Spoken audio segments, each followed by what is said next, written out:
Smell the red then. My old mum used to swear by thistledew. Smell the red then. I remember an old boy saying to me, Bronx Bone's best way of telling.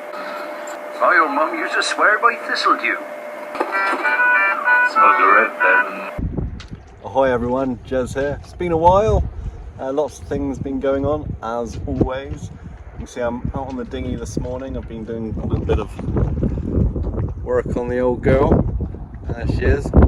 Just been taking care of the sides. Just been doing a bit of scraping, getting a bit of the growth off of the hull. It slows the boat down. So just been doing that while the weather's good. And on that note, the reason why I've not done any videos for a while. The weather has been crazy.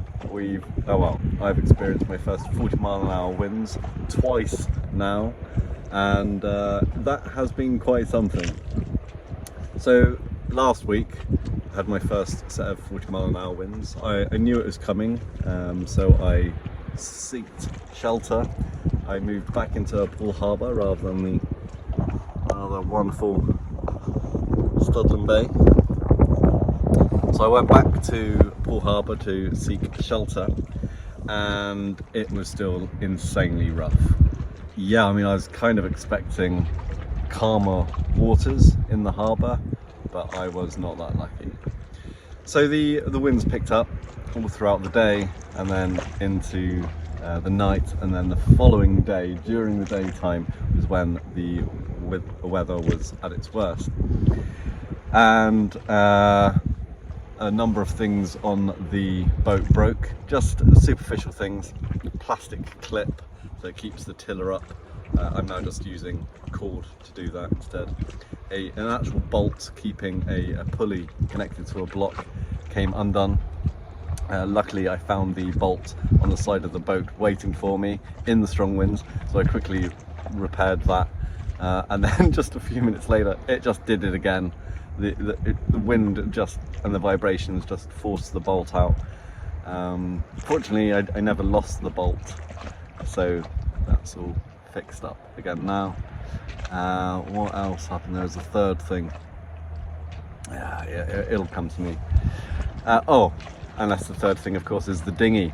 Yes, also although I'm on it right now, there was a time when I looked out the back of my boat during the strong winds to make sure everything was okay, and my dinghy was no longer on the back of my boat. It had drifted all the way to shore. So on the front of my boat is on the front of my dinghy is a little metal handle that's attached to the dinghy through the material. And I use that metal handle and tie that to the back of my boat, which is kind of how it is now. Little rope there, see? And yeah, I look out the back of my boat and my dinghy's not there. The wind was enough to rip the material that's holding this little metal handle and just leave me with my rope and the handle, no dinghy. I look across to the nearest shore and it had drifted kind of fortunately towards the shore. My closest neighbours were signalling at me, telling me that it had gone that direction and that there was someone on shore who was looking after it. And yeah, there's another chap that sort of stays where I kind of anchor in Poole Harbour, a single guy in a small little boat, and he was on shore and he grabbed my boat and looked after it and stashed it away for me. He then spent the next 4 or 5 hours waiting on the beach for the weather to chill out so he could row back to his boat. He didn't have a motor on his little dinghy, he had to row.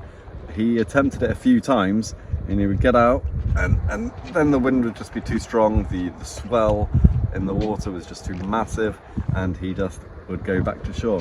So he stayed on shore for like 4 or 5 hours waiting for the wind to change, which it didn't do. He ended up making a camp on the beach with his dinghy up on its side to protect him from the wind. It was a crazy time, but it didn't end then. So my closest neighbour in this catamaran, after a few hours, he shouted over at me and asked me if I wanted to go get my dinghy. Of course, I was like, hell yes, yes please, thank you. So he came along in his dinghy and picked me up, and we, well, I say pick me up, that was a mission in itself as well.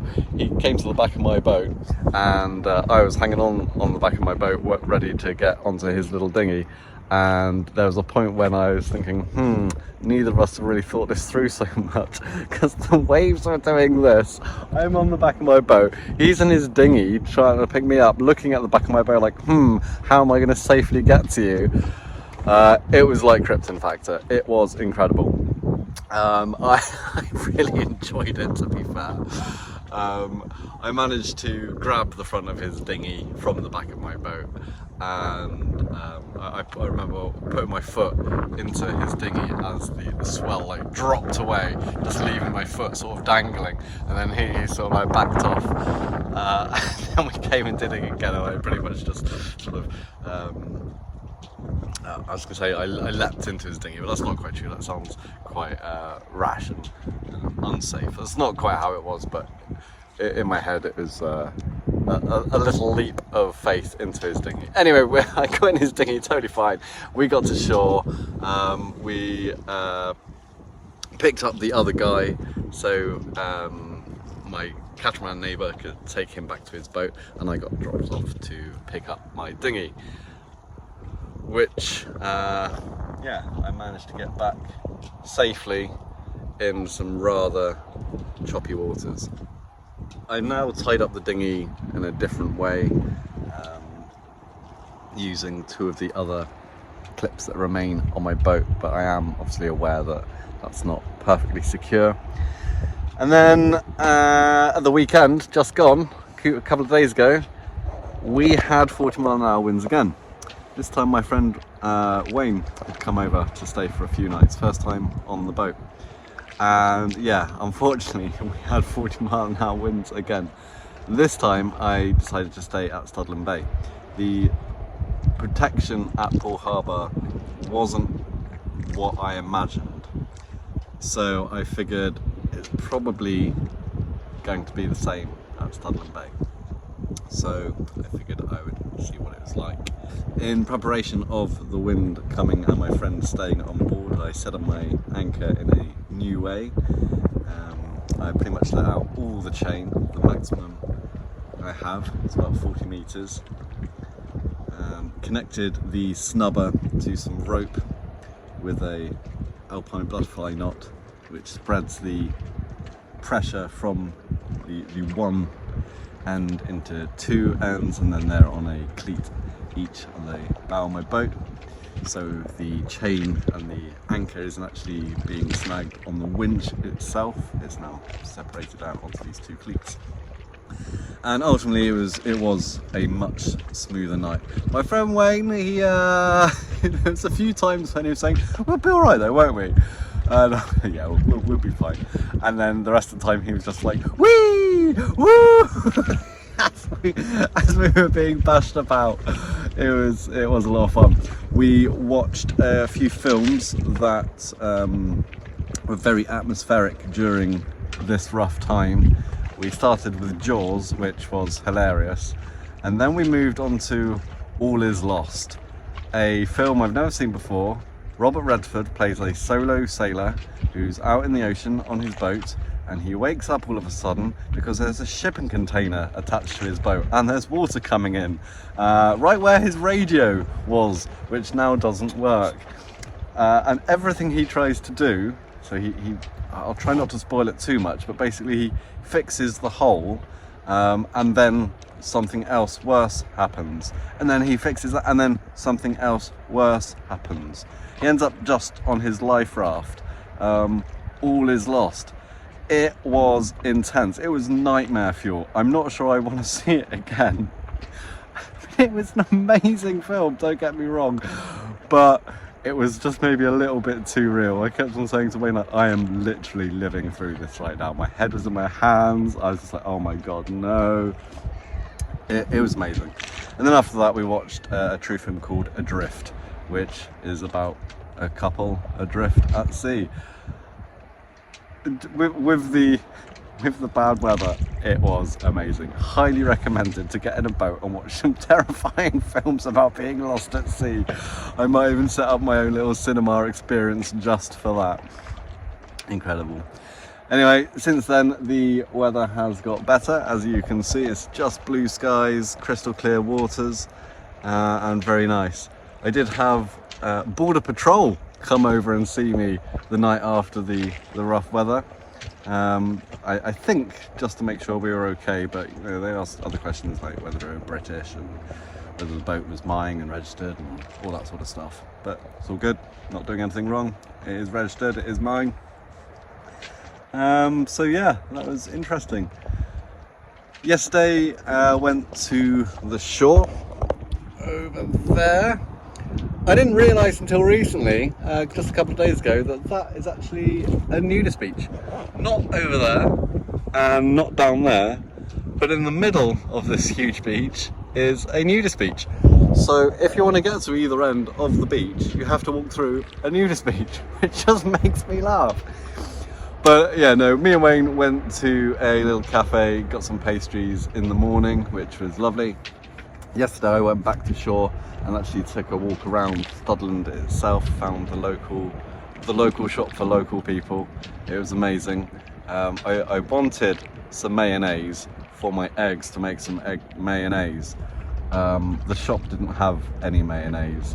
It did have homegrown cucumbers and homegrown lettuce, which was perfect, but it wasn't a Tesco's or a Sainsbury's or any sort of shop where you would expect to get a good deal of gross. Like you can't get exactly what you want from it. You'll be lucky if you did. Another thing, a big bag of crisps. No, it only sold individual crisps. It was a great shop, I loved it. I got myself some local Dorset coastal cheese, a crab terrine and lots of salad, which I feasted on last night, which was great. So that's the lowdown of what's been going on. Got some more friends visiting this weekend, which is going to be great. Another friend that's not been on the boat before. He's not too sure of how he's going to feel on it, so this could be an experience for all of us. Really looking forward to that. I'm going to try and keep you up to date with all the adventures and dramas as they unfold, or maybe a few days afterwards. I do want to be better at these videos, but it is hard on my own, trying to do everything. It's like, you know, I couldn't exactly film myself scraping the hull of the boat and stuff like that. I will try and get better. I do have other cameras that I can set up. It's just, as I said before, like when I think I need to do something, I just do it. I don't think of, oh, YouTube first. Sorry. Anyway, hope you're all enjoying the weather and haven't been blown around too much. And yeah, I think that's probably it for me. Just gonna end up rambling otherwise. So yeah. Oh, one other thing. Ice cream on boats. You wouldn't believe it, but there's been a discovery. Didn't think it was real. Maybe thought I was hallucinating a little bit. Maybe too much rum. But no, there is a way to get ice cream on a boat. Here's the video. Yes, it's an ice cream boat. Amazing. Okay, it's the little things that are keeping me happy. Actually, it's everything that's keeping me happy. Pretty happy chap, and it's pretty nice out here. So even in the exciting rough weathers. So no, that really is it for all from me. See you later. I will leave you with a dramatic helicopter rescue on the beach. Enjoy. Till next time. Over and out.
mum used to swear by thistledew. So the red then.